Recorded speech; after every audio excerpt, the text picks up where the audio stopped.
A veces vivimos como si la vida fuera un juego que pudiéramos pausar, reiniciar o controlar sin consecuencias, y no nos damos cuenta de que cada decisión nos acerca o nos aleja de lo que realmente importa. Cuando intentamos caminar por el mundo ignorando lo espiritual, creyendo que podemos sostener todo solos, terminamos sintiendo un vacío que no se llena con logros ni con ruido. Hay quienes ven los principios espirituales como si fueran cadenas o reglas pesadas, como si conectarse con lo divino significara renunciar a la libertad. Pero esa idea nace del temor y del desconocimiento. No se trata de prohibiciones ni de renuncias forzadas. Se trata de comprender que hay enseñanzas que fueron dadas para cuidarte, no para amputar tu vida. Los principios espirituales no son muros que te encarcelan. Son barreras protectoras que evitan que te hieras, que te pierdas o que termines caminando en círculos. Son como una cerca alrededor de un precipicio. No están ahí para limitarte, sino para evitar que caigas sin darte cuenta. Y detrás de esa protección hay algo todavía más grande, un amor que no se agota. Esa es la razón por la que estas enseñanzas existen, no para restringirte, sino para sostener. Cuando uno observa con calma las palabras atribuidas a Cristo, se encuentra con una invitación tierna, directa, casi urgente, a acercarse cuando la vida pesa. Porque sí, las personas están cansadas, están sobrecargadas no solo por lo que ocurre afuera, sino por lo que se remueve por dentro. La angustia, el estrés, la sensación de estar siempre a punto de colapsar, muchas veces no provienen del mundo exterior, sino del conflicto que cada uno lleva dentro, de heridas antiguas, de pensamientos que no sabemos ordenar y emociones que no hemos aprendido a sanar. Por eso esa frase tan conocida, aprendan de mí, que soy manso y humilde de corazón, sigue siendo un desafío tan grande incluso hoy, porque aprender mansedumbre no es volverte débil, ni permitir que otros pasen por encima de ti. Es todo lo contrario, es descubrir una fortaleza tranquila, que no depende de gritar, vencer o demostrar. Cuando uno desarrolla un corazón sencillo, la vida se vuelve más ligera. Lo que antes parecía insoportable deja de ahogarte. Lo que antes te hería con facilidad ya no te desarma. El cansancio emocional empieza a desvanecerse, porque ya no nace de la lucha interna constante. Y algo curioso sucede cuando transformas tu carácter. Las personas que imaginabas hostiles dejan de serlo. Aquellos rostros que interpretaste como amenazas comienzan a mostrarse diferentes. Descubres que no eran enemigos, sino reflejos de tu propio miedo. Te das cuenta de que el mundo no estaba cerrado para ti, eras tú quien caminaba con la sensación de no encajar. Pero cuando cambia tu interior, se abre un espacio que siempre estuvo ahí esperando. Esa misma lógica se aplica al amor. Pasas años pensando que nadie te quiere, que estás solo, que no importas, y de pronto empiezas a ver gestos, miradas, manos extendidas. La vida actúa como un espejo. Lo que entregas vuelve multiplicado. Si entregas amargura, la recibes. Si entregas paz, también regresa. Y si deseas ver un mundo más amable, necesitas permitir que lo divino transforme tu manera de mirar y de sentir. El gran desafío del ser humano siempre ha sido el carácter. Podemos saber mucho, tener recursos, lograr metas, pero si no aprendemos a gobernar nuestro interior, todo lo demás se desmorona. Desde el inicio, se dice que fuimos creados con equilibrio, armonía y belleza interna. Sin embargo, con el tiempo nos fuimos alejando de ese diseño original. Y esa desconexión interna es la raíz de muchos dolores. A lo largo de la historia se ha explicado este alejamiento de diferentes maneras. Hay enseñanzas antiguas que describen la desconexión como una separación, un distanciamiento de aquello que nos hace bien. Se habla de términos que representan esta ruptura, esta forma de perderse del camino. Son palabras que intentan describir lo que ocurre cuando tomamos decisiones que nos alejan de la paz interior, de la verdad, de la bondad o del equilibrio. Es como si, sin darnos cuenta, empezáramos a caminar en dirección contraria a lo que nos nutre. Y frente a esa distancia existe también un concepto que expresa lo contrario, la invitación a caminar acompañado, a avanzar tomado de la mano de lo divino, en un andar sencillo y diario. Es esa imagen de caminar juntos, paso a paso, sin prisas, sin máscaras, sin pretender ser algo que no somos. Porque mientras lo divino desea acompañarte y sostenerte, muchas veces somos nosotros quienes elegimos vivir lejos, distraídos, ocupados sin espacio para escuchar esa guía. Hace poco una mujer me preguntó, angustiada.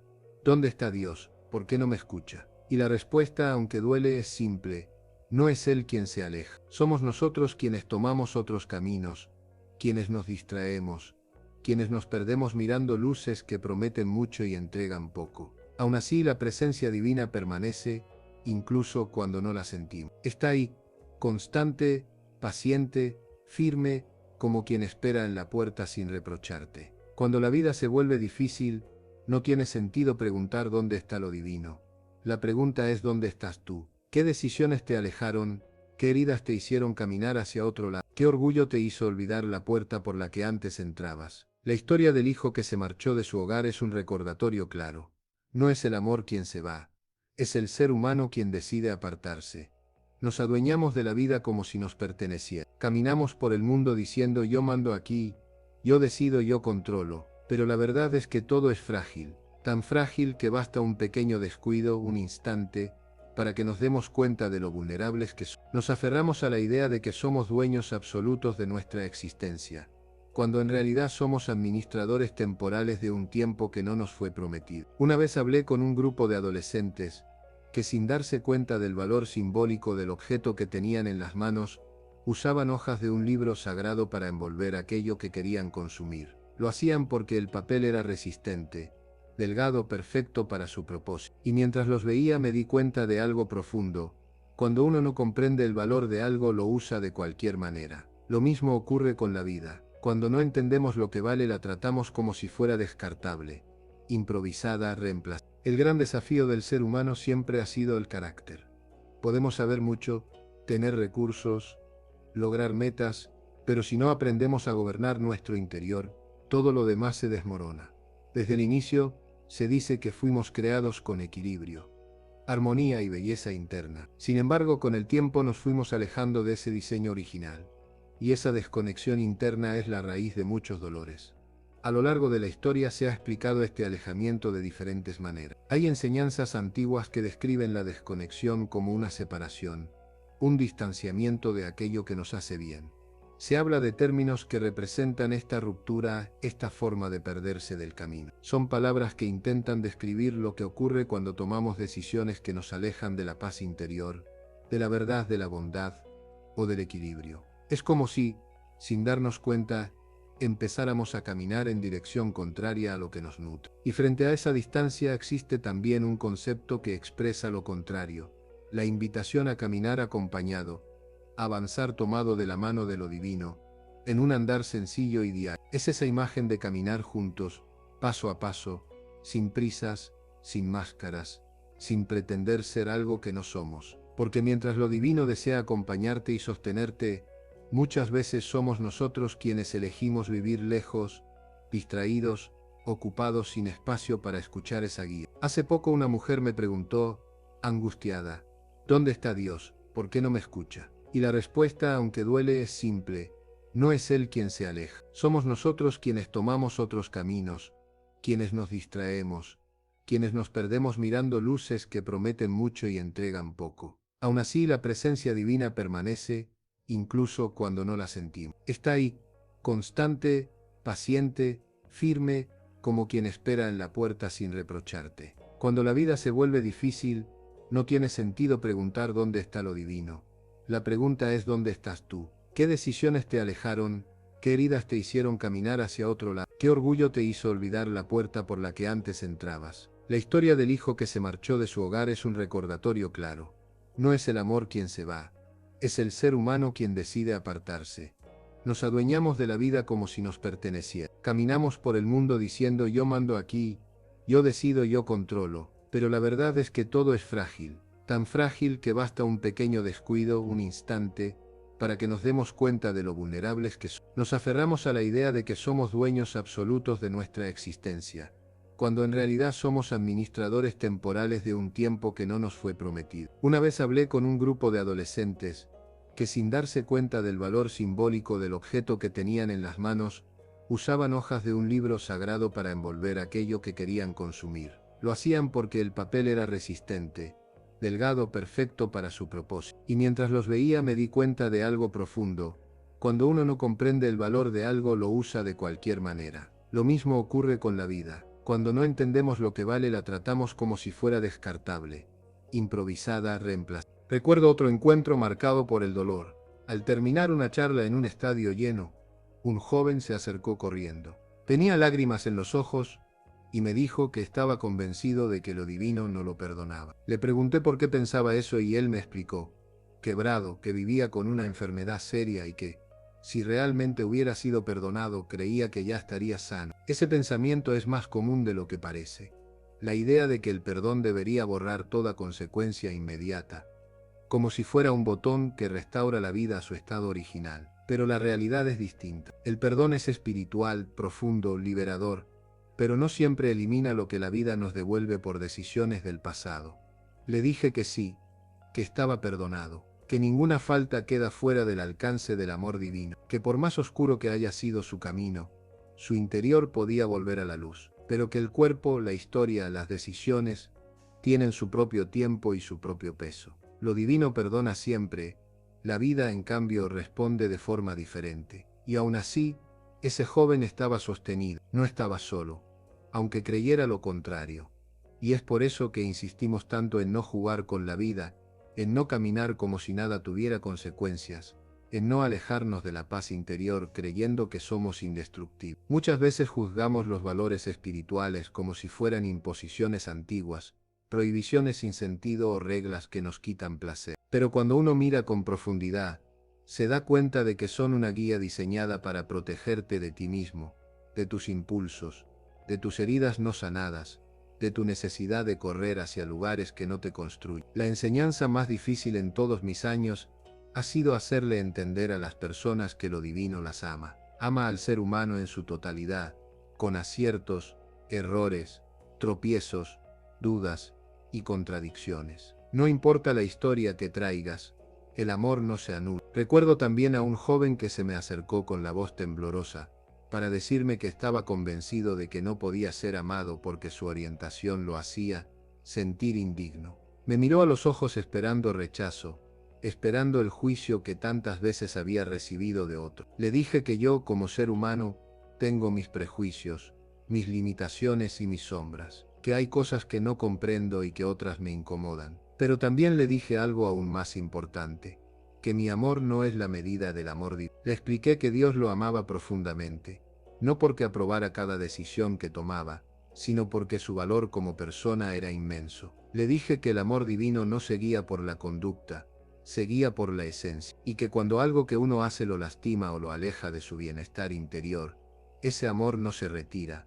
Al contrario, busca acercarse aún más. Somos como animales desorientados que corren hacia donde creen que encontrarán felicidad, pero terminan enredados en arbustos, atrapados en piedras o perdidos en acantilados. Y aún así, existe una voz que continuamente susurra: regresa, aquí hay descanso, aquí hay vida, aquí eres amado. Y ese llamado sigue vigente, para todos sin excepción. Cuando alguien se pregunta por qué debería acercarse a lo divino, la respuesta no es complicada, porque cuando te acercas, algo en tu interior empieza a repararse. Esa reparación no comienza en lo externo, sino en lo más difícil de modificar: tu carácter, tus reacciones, tu forma de enfrentar la vida.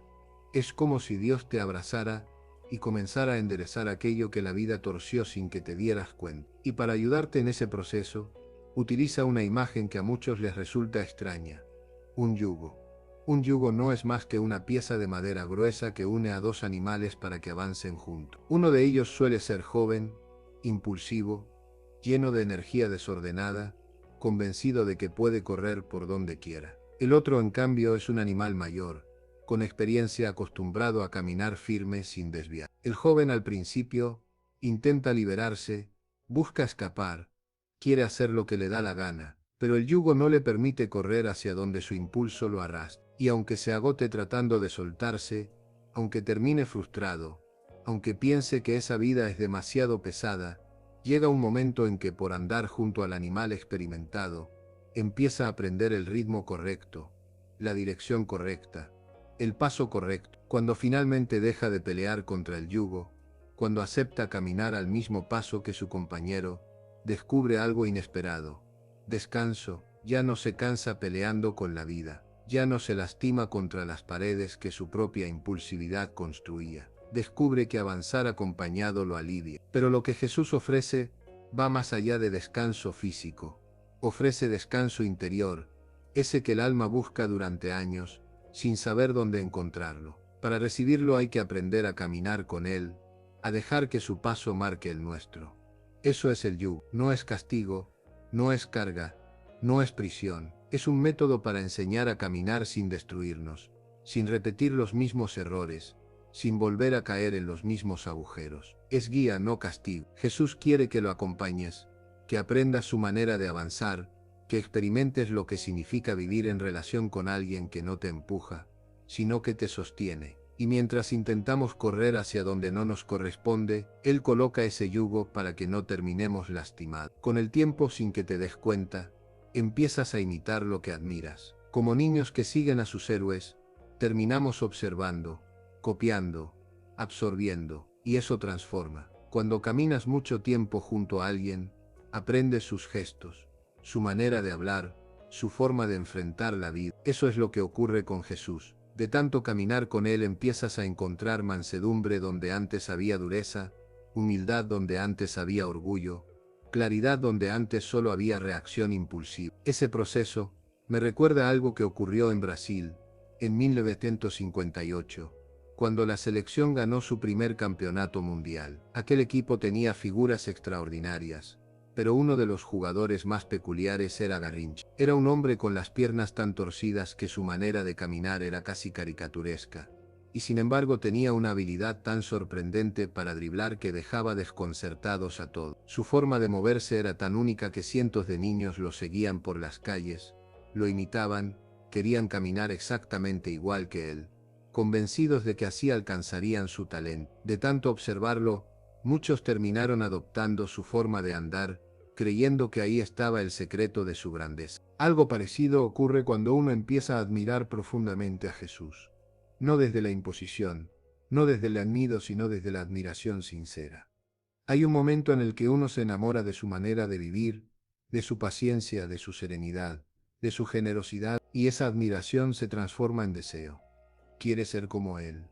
Y de tanto caminar a su lado sin notarlo, empiezas a parecerte un poco a Él. Esa transformación interior es la que trae descanso al corazón. Ese es el verdadero aprendizaje. Seguirlo con tanta cercanía que tu vida empieza a reflejar lo que Él enseñó.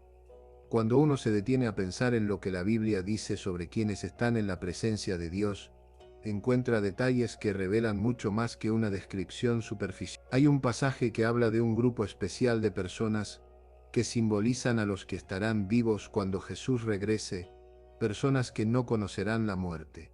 No importa si uno interpreta eso de forma literal o simbólica. Lo relevante es lo que representa. Estas personas llevan en la frente el nombre del Cordero. Un símbolo profundo. El nombre en las Escrituras representa el carácter. No se menciona que estén ahí por cumplir listas de reglas, ni por apariencias externas, ni por renunciar a cosas que otros consideran error. Lo que se destaca es una sola razón.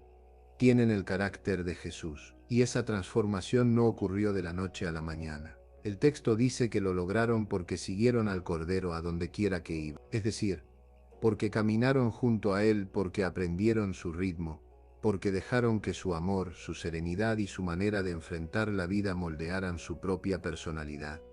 Ese seguimiento constante, ese caminar paso a paso, es lo que formó su carácter, y ese carácter es lo que los conectó plenamente con lo divino. No fue una apariencia, no fue una lista de prohibiciones o mandatos, no fue una conducta vacía, fue una transformación interior. Reflejaban a Jesús porque caminaron con Jesús, porque recibieron el yugo, caminaron a su lado, aprendieron su forma de vivir y permitieron que esa cercanía los moldeara. Y esa misma invitación está abierta para nosotros hoy. Hay una reflexión muy profunda que dice que cuando el carácter de Dios se vea claramente reflejado en su pueblo, entonces Cristo regresará para buscar a los suyos. Esa frase siempre me hace detenerme, porque si lo pensamos bien, la pregunta inevitable es, ¿por qué no ha vuelto todavía? Y la respuesta no es un misterio místico ni un gran enigma escondido. La respuesta está más cerca de nosotros de lo que imaginamos. porque todavía no hemos permitido que nuestro carácter se transforme hasta parecerse al suyo. Podemos conocer doctrinas, participar en rituales, memorizar textos, debatir sobre reglas, señalar lo que está bien o mal, pero si el carácter sigue intacto, nada ha cambiado realmente. Y por eso siempre digo, la verdadera pregunta no es cuándo aceptaste una creencia. La verdadera pregunta es cuándo empezó a transformarse tu manera de ser. Ese proceso es tan profundo que la Biblia lo ejemplifica con personas de carne y hueso, con historias reales, con transformaciones que no ocurrieron de la noche a la mañana. Uno de los ejemplos más hermosos es el de Juan. Cuando era joven, era conocido como hijo del trueno. Imagínate qué tipo de temperamento debía tener para que lo llamaran así. Impulsivo, explosivo, quizás orgulloso. Ese mismo Juan escribió el Evangelio, sus cartas y el libro del Apocalipsis. Pero lo más sorprendente no fue lo que escribió, fue lo que llegó a ser. Años después, ya anciano, desterrado en la isla de Patmos. Ya nadie lo llamaba hijo del trueno. Ahora lo conocían como el discípulo del amor. ¿En qué momento ocurrió esa transformación? No hay magia. Cambió al caminar con Cristo, al convivir con Él, al cargar el yugo que Él ofrece.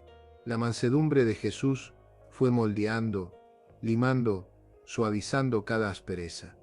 Ese joven impulsivo, con los años, se convirtió en un hombre lleno de ternura, serenidad y profundidad interior. Y aun cuando lo enviaron a Patmos a morir solo, Juan no se derrumbó. Él sabía que la soledad externa no destruye a nadie. Lo que destruye es la soledad interna, esa que nace del conflicto con uno mismo. Los problemas de afuera nunca son tan peligrosos como los que uno lleva escondidos en el corazón. Esa es la razón por la que muchos pueden estar rodeados de gente y aún así sentirse destrozados. Dios es un Dios que obra por dentro, que toca lo que nadie ve, que repara lo que nadie entiende. Y cuando logra transformar ese interior, nada de lo externo puede destruirte. Conocí a un joven llamado Juan Hernán, aunque desde pequeño lo llamaban simplemente JH. Su vida parecía una película escrita para romper el alma de cualquiera.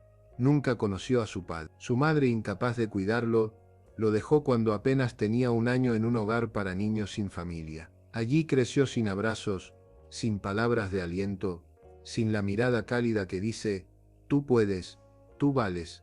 Nunca sintió amor verdadero de mamá o papá. Su infancia estuvo marcada por golpes, castigos injustos, diagnósticos equivocados y tratamientos que nunca atendieron su verdadero dolor. A los 7 u 8 años empezó a comportarse mal, no porque fuera malo, sino porque buscaba desesperadamente que alguien lo notara. Nadie entendió eso. Lo etiquetaron como problema, como carga, y golpe tras golpe, él aprendió a sobrevivir sin esperar nada de nadie. A los 16 años, decidió escapar de ese lugar. ¿A dónde va un joven herido a esa edad? A la calle. Y la calle no tiene compasión. Dormir en una banqueta, sentir frío húmedo en los huesos, vivir mirando por encima del hombro, ese es un mundo que desgasta y destruye. La calle no educa, endurece. La calle no sostiene, exprime. Y así sobrevivió JH entre golpes, humillaciones y silencios interminables. A los 18 o 19 años, cansado de existir sin sentido, pensó seriamente en dejar de vivir. Cuando la vida se vuelve tan dura que uno cree que la única salida es desaparecer, no es porque la persona sea débil, es porque el dolor se volvió insoportable. Ningún ser humano que intenta quitarse la vida está en pleno uso de su razón. Existe dentro de cada uno un instinto de conservación, algo más fuerte que la lógica, más profundo que el pensamiento. Ese instinto hace que incluso en medio de la miseria más absoluta, queramos vivir. Por eso, cuando una persona rompe esa barrera, es señal de que el sufrimiento sobrepasó todos los límites. Este país ha llorado sucesos recientes, historias de personas que perdieron esa batalla interna. Y es necesario entender que nadie llega ahí desde la libertad, llega desde el dolor. JH, en uno de sus días más oscuros, fue rescatado antes de que se hiciera daño. ¿Qué sentido tenía su vida? Abandonado desde bebé, golpeado, humillado, maltratado por quienes debieron protegerlo, lanzado a la calle antes de ser adulto, ¿qué esperanza podía quedarle? Y aquí viene lo que jamás lograré comprender por completo. el amor infinito de Dios. Ese amor que no hace cálculos, que no pregunta cuántas veces caíste, que no exige un currículum limpio. Ese amor que mira más allá de la piedra bruta y ve el diamante escondido dentro. Eso fue lo que ocurrió con J. Dios lo encontró roto, sucio, herido, endurecido por el dolor, y aún así lo tomó entre sus manos. Empezó a moldearlo, a pulirlo, a quitarle bordes afilados, a suavizar todo aquello que la vida había golpeado. No lo vio como la piedra áspera que todos despreciaban, sino como el diamante precioso que siempre había estado ahí, oculto detrás de capas de sufrimiento. Un día, con lágrimas cayendo sin detenerse, J. levantó la mirada y dijo: «Señor, aquí estoy, yo no puedo, pero tú sí puedes». Y fue entonces cuando escuchó esa voz interna que parecía decirle: «Voy a ponerte mi yugo, caminarás conmigo, aprenderás a ser manso, humildes, sereno. Yo te voy a enseñar a vivir de nuevo». Y así comenzó su transformación. Con el tiempo J.H. empezó a estudiar las escrituras con un interés que jamás había sentido por nada. Aquello que un día le parecía lejano se convirtió en una luz que lo guiaba paso a paso. Se bautizó con una convicción profunda, como quien finalmente encuentra un lugar donde descansar el alma.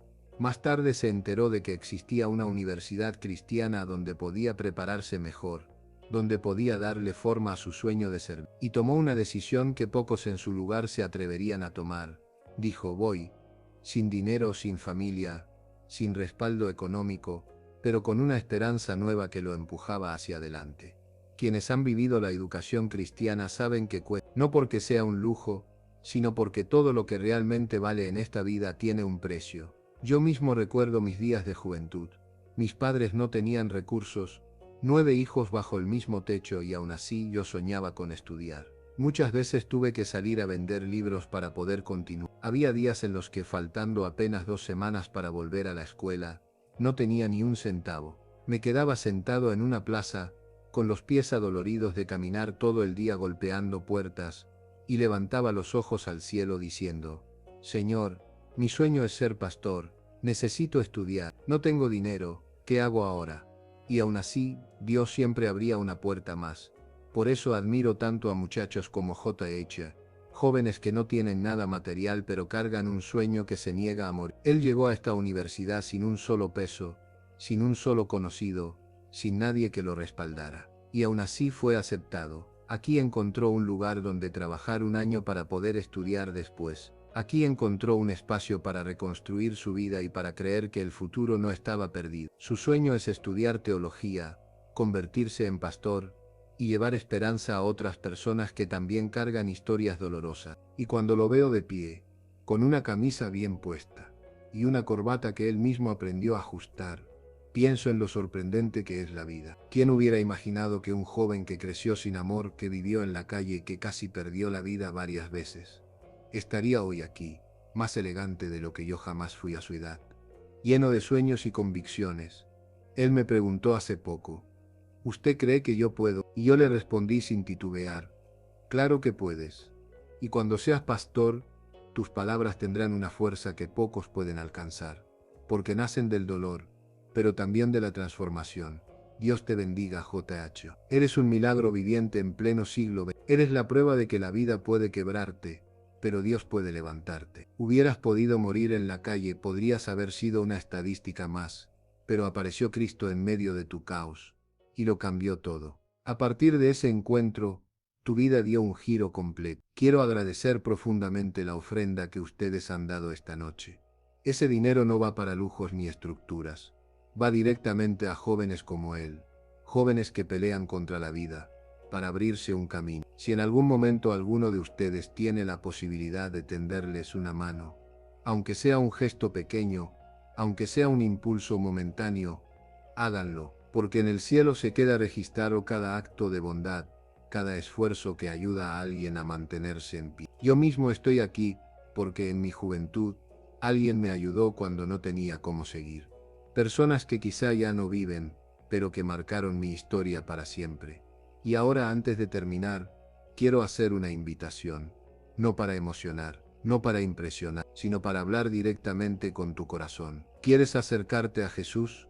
¿Quieres permitirle que te encuentre, que toque tu vida como tocó la de JH? ¿Quieres decirle, Señor, transfórmame, haz un milagro en mí, abre un nuevo camino?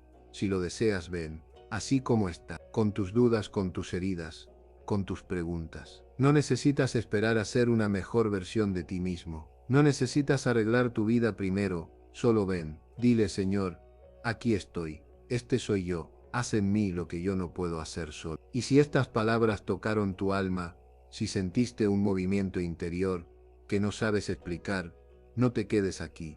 Sigue escuchando. Dios todavía tiene algo que decirte. Tu historia no termina donde tú crees. Quizá apenas está empezando.